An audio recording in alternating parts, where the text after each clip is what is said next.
So this is my simple worm farm, worm tea setup. So I've got a bucket with a water butt tap at the bottom, and then inside I've got a smaller bucket. At the bottom of the smaller bucket there's holes, just drilled holes, and then there's some mesh at the bottom of it to stop the worms going through.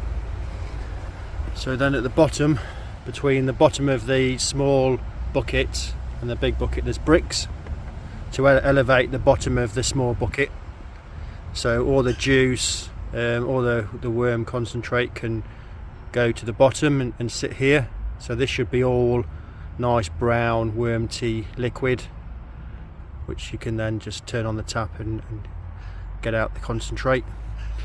So what I'll do, I've obviously got some manky carrots in there at the moment, so I'll put some more green waste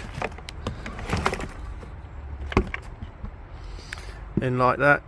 Then I'll go and get my compost with some tiger worms in. So here's my compost patch, so I should get some nice red tiger worms from in here.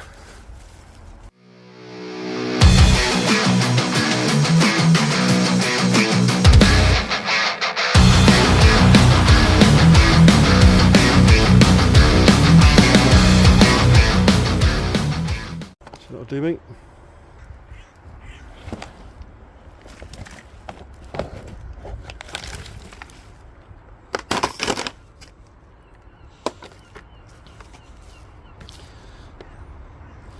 So yeah, there's plenty of worms in there to start off with, and there should be some tiny little wormlings in there as well.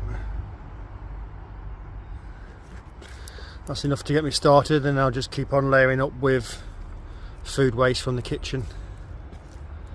In a few weeks' time I should start getting some worm tea at the bottom. Final thing is the lid. The lid's got holes in as well. Helps when it gets really hot. So yeah, job done.